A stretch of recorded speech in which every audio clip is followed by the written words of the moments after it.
Hi friends, today we're going to make Scatterplot using data from the CIA World Factbook. We're going to use economic data. We're specifically going to use GNI per capita, and we're also going to select another indicator of standard of living that's a social indicator. And so by making a scatter plot and plotting all the countries on a graph, we're going to be able to draw some conclusions about patterns and be able to make predictions. So it's kind of fun to be able to do it by hand rather than use technology, just for a kind of change of pace. I'm going to be creating my scatter plot here on this whiteboard. If you have a whiteboard, you can do that, but you can also just do it on a regular piece of paper. Any kind of paper is fine. And then I'm going to have you take a picture of it and then share it with me so I can see your work. Okay, so what we're going to do first, when we create a scatter plot, remember, I know some of you guys are probably going to want to be really, really neat and particular and have everything be precise, and you're going to want to use like graph paper if you have that, or like measure things out with a ruler. I am not going to be particular. I am going to create a scatter plot as best I can, just using estimations. So you may do it the same way as me, or you may be more particular if you want to. It is your choice.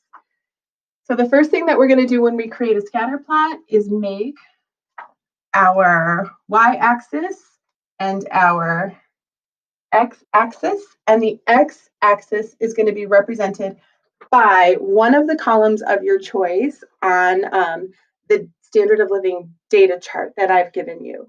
Now, my x-axis is going to be life expectancy. And I've highlighted that column for you on the data chart so that you wouldn't do the same one. So choose one that isn't life expectancy. Okay, and then your y-axis is going to be GNI per capita, and everyone is going to do that one. So I want all of us to have our y-axis be the same. Okay, so in terms of increments, we're going to look at the data and determine, well, what's the highest and what's the lowest, and then we're going to divide it up as evenly as we possibly can. The highest GNI per capita is going to be at about 70,000. So I'm going to mark that one 70, and then I'm going to do increments of 10,000. I feel like that's going to work the best. So let's divide it in half, and 1, 3, 4. Make this 80,000. Okay, so this is 10, 20, 30, 40, 50, 60, 70, 80. Okay, so basically, that's going to be the way I'd like you to divide your GNI per capita. Okay, so then in terms of life expectancy, the highest life expectancy is not going to go over 100 years. So again, I'm probably going to use increments of 10 years.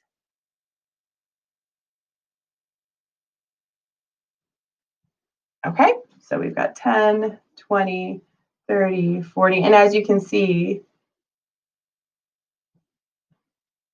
perfection was not my goal. I'm just looking for basic spatial consistency.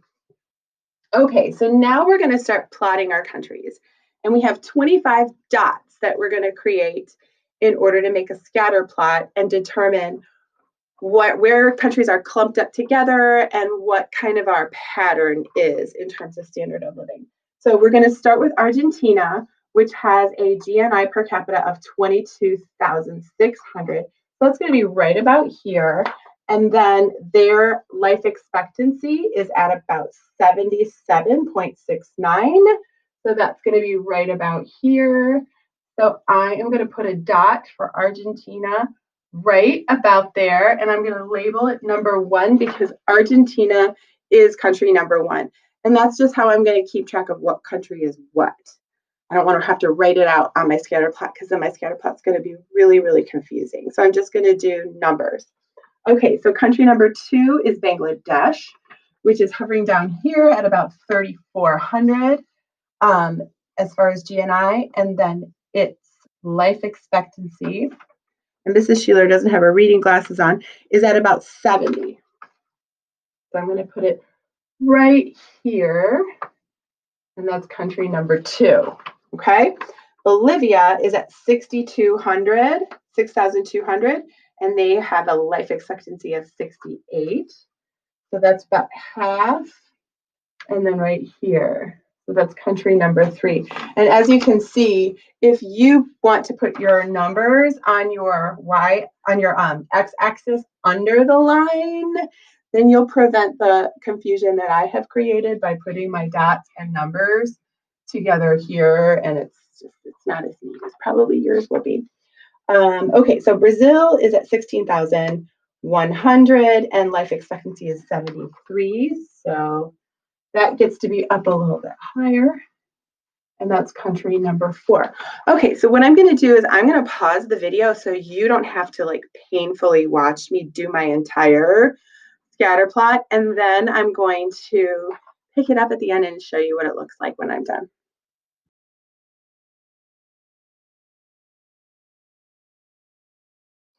Okay, I'm back and I have my reading glasses because I was struggling.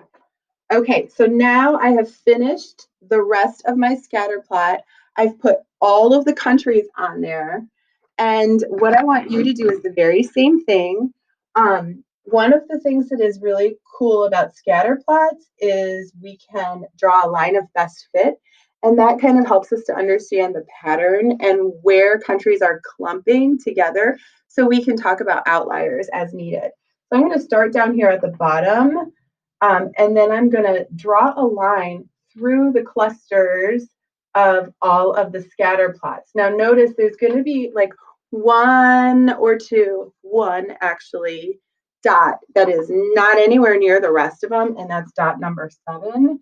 So don't try to draw the line to meet 7 because it doesn't fit. All right, so we're going to draw the line through the cluster of dots. And that's going to show us that there really is a pattern here. So countries that have a low GNI per capita tend to have a lower life expectancy. As GNI per capita goes up, and you can see it actually happening here, we have country number 13 is Iran. Country number 1 is Argentina. Country number 16 is Russia. So these are all countries where you can see development starting to happen, okay? So these are going to be some of our semi-periphery countries. Down here, we're going to see these are our core countries. And then up here at the top, well, number 15 is Norway. And Norway has an incredibly high standard of living. 23, that's the United States. So the United States obviously has a really high standard of living, and these would be our core countries. Okay, so in terms of an outlier, country number 7 is Equatorial Guinea. And the reason why it's an outlier is because it has a pretty high GNI per capita, not as high as our core countries, but because of that, you would think that the life expectancy would be shifted up a little bit higher. And instead, it's around the Equatorial Guinea. The life expectancy is only 63, and its GNI per capita is 29,000. So you would think that it would be a little bit closer to a country like Saudi Arabia, where it's 75. And it's not, okay? So something's going on there. They probably have, and actually I know the information, but they probably have a natural resource that makes some people very, very, very wealthy, okay? And yet that wealth is not distributed amongst most of the countries. So a lot of people, they don't have health care, they don't have education, but there are isolated people who are very, very wealthy making a profit off of this natural resource. And you can probably guess what that natural resource is, or maybe some of you are Googling it right now. Okay, so if we were to talk about which countries are the core countries, we would be looking up here. Countries that are the periphery countries are down here, semi-periphery are here, and the pattern is as GNI per capita goes up and a country develops, life expectancy also goes up. Okay, all right, have fun with that.